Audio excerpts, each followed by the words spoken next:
नमस्कार दोस्तों, स्वागत है आपका हमारे इस चैनल निशंक एजुकेशन के ऊपर। आज दोस्तों अपन टॉपिक लेंगे बैठक व्यवस्था। दोस्तों ये हर एग्जाम में आपको बैठक व्यवस्था से प्रश्न पूछे जाते हैं। इसके अंतर्गत आने वाले जो भी प्रश्न हैं वो साधारणतः व्यक्तियों के बैठने के क्रम, बैठने की दिशा हो गई या फिर बैठने की जो व्यवस्था आदि पर आधारित होते हैं। इन प्रश्नों में जो भी जानकारी आपको दी गई होती है उसमें व्यक्तियों को बैठने की व्यवस्था पर आधारित होती हैं। आपको प्रश्न में दी गई जानकारी के आधार पर पूछे गए प्रश्नों के उत्तर आपको देने होते हैं। इसके अंतर्गत मुख्यतः किसी भी व्यक्ति की स्थिति की जानकारी के आधार पर, किसी स्थान के आधार पर या फिर किसी कथन की सत्यता की जांचने के आधार पर आपको प्रश्न के उत्तर पूछे जाते हैं। प्रश्न में जो भी आपको जानकारी दी गई होती हैं वो दोस्तों आपके लिए क्या होती हैं, अव्यवस्थित होती हैं, यानी कि आपको ऊटपटांग आपको पूछे जाते हैं। इनको आपको सावधानी पूर्वक पढ़ना होता है, फिर इनको सही से बैठाना होता है, फिर इसके आपको आंसर देने होते हैं। ये दोस्तों प्रश्न होते हैं वो 3 प्रकार के होते हैं। एक तो रेखीय क्रम व्यवस्था होता है जो बिल्कुल रेखा में आपको बैठाना होता है। एक आपका वृत्तीय क्रम व्यवस्था होता है जिसमें आपको एक वृत्त बना दिया जाता है और वृत्त में लोगों को बैठाना होता है। एक आपको बहुभुजीय क्रम व्यवस्था होता है जिसमें आपको या तो पंचभुज बना देंगे या फिर आपके सामने षटभुज बना देंगे, इसमें आपको लोगों को बैठाना होता है, या फिर आपका 4 पाई टेबल होती है उसके अंदर आपको व्यक्तियों को बैठाना होता है। तो चलिए आज हमने पहला प्रकार लिया है, वो लिया है रेखीय क्रम व्यवस्था जिसमें अपन एक रेखा में लोगों को बैठाना है। जैसे कि पहला प्रश्न देख लीजिए, 6 परिवार के सदस्य हैं ABCDE, एक कतार में बने घरों में रहते हैं। एक कतार में यानी कि एक लाइन में, ये रेखीय क्रम व्यवस्था वाला हो जाएगा। अब इसमें आपको बैठाना है कि बी के पड़ोसी एफ और डी हैं। तो आपको क्या करना है, बी के पड़ोसी में आपको बीच में बी लिखूंगा और बी के पड़ोसी कौन कौन है, एफ और डी हैं। तो बी के पड़ोसी एफ हैं लेकिन डी को यहाँ नहीं लिखोगे, डी को इधर लिखना पड़ेगा, तभी तो आपकी बी के पड़ोसी एफ और डी बनेंगे।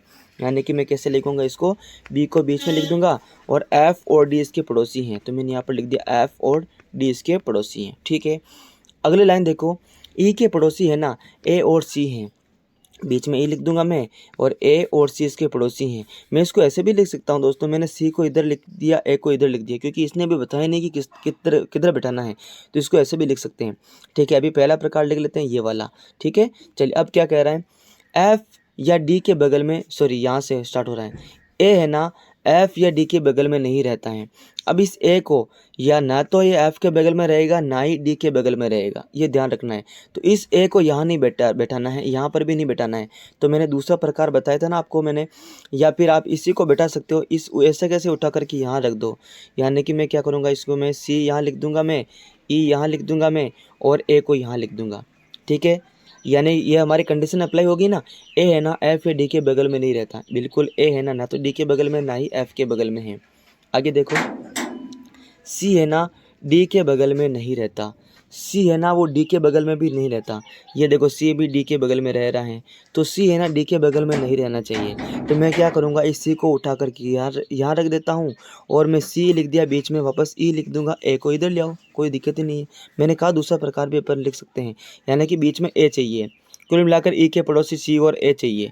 ठीक है, अब देखो, अब ये हमारा पूरा जो क्रम बन गया और 6 जने बैठ गए, ये वाला हमारा पूरा क्रम बन गया और 6 जने बैठ गए, डी बी एफ सी ई ए।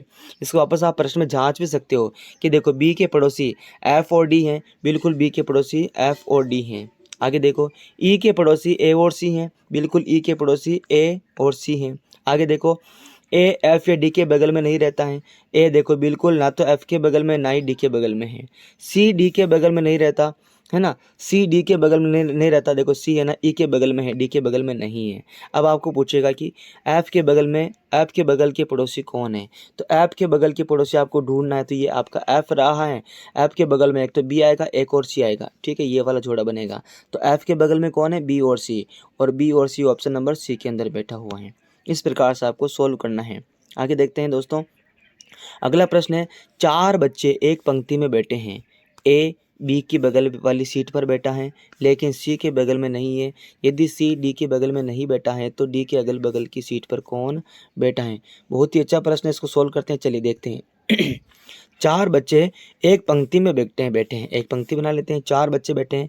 ए है ना बी के बगल वाली सीट पर बैठा है, तो ए है ना बी के बगल वाली सीट पर बैठा है। ठीक है, बैठ गया, लेकिन सी के बगल में नहीं है, सी के बगल में नहीं है। ए है ना बी के बगल में, तो लेकिन सी को यहाँ नहीं लिखेंगे, तो सी को मैं इधर लिख देता हूँ, पहले लिख दिया। यदि यदि सी डी के बगल में नहीं बैठा है, सी है ना डी के बगल में नहीं बैठा, तो डी को यहाँ नहीं लिखेंगे, बगल हो जाएगा, क्योंकि डी कहाँ लिखेंगे, फिर डी यहाँ लिख देंगे। ठीक है, सी डी के बगल में नहीं बैठा है, तो डी के अगल बगल की सीट पर कौन बैठा है। चारों व्यक्ति जम गए ना, बिल्कुल जम गए। वापस इसके प्रश्न की सत्यता जांच करेंगे, ये सही बैठे या नहीं है। देखिए, ए बी के बगल वाली सीट पर बैठा है, बिल्कुल ए बी के बगल वाली सीट में बैठा है, लेकिन सी के बगल में नहीं है, बिल्कुल सी है ना, सी इसके पास है ही नहीं। ठीक है, यदि सी डी के बगल में नहीं है, सी डी के बगल में नहीं है, दूर है, तो डी के अगल बगल सीट में कौन है। बस प्रश्न पूछ गया, ये डी है ना, डी के अगल बगल में कौन है। अगल में तो कोई नहीं, बगल में जरूर है, ए है। कौन है, केवल ए है। कौन है, केवल ए है। ऑप्शन नंबर ए सही हो जाएगा।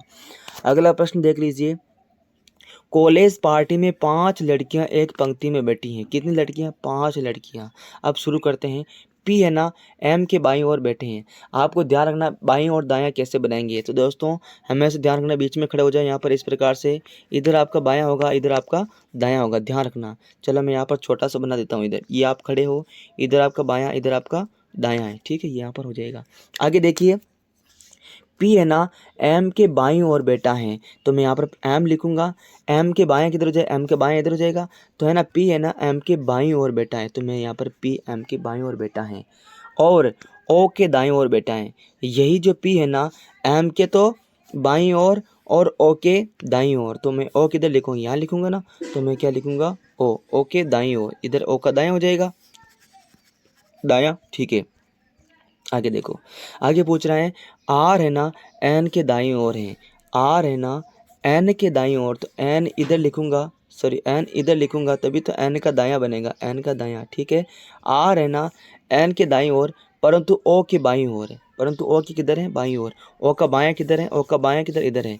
तो ये जो आर है ना, ये पूछ रहा है कि आर है ना एन के तो दाईं ओर है, लेकिन क्या है, ओ के बाईं ओर। तो मैं यहाँ पर आर यहाँ बैठा दूंगा, तो एन अपने आप यहाँ आ जाएगा। ठीक है, तो बीच में कौन बैठी है, अब बीच में पूछ रहा है, 5 लड़कियां हो जाएगी। अब बीच में कौन है, 1 2 3 4, बीच में कौन बची, 5, ये ओ बचा। कौन बचा है, ओ है ना, ये ओ बीच में बैठी है, तो ऑप्शन नंबर ए हो जाएगा। अगर दोस्तों आपको ये वीडियो अच्छा लगा तो इस वीडियो को लाइक और शेयर जरूर करना। हम नेक्स्ट वीडियो में लेकर के आएंगे आपके लिए व्रत क्रम परीक्षण, जिसमें आपको वृत्ताकार क्रम में बैठाएंगे। अगर आप बीएसटी एग्जाम की तैयारी कर रहे हो, या सीईटी एग्जाम की तैयारी कर रहे हो, या फिर राजस्थान कांस्टेबल एग्जाम की तैयारी करो जिसमें आपकी रीजनिंग पूछी जाती है, तो आप इस चैनल को जरूर फॉलो करना, ताकि आपको नए नए वीडियो देखने को मिलेंगे। धन्यवाद दोस्तों।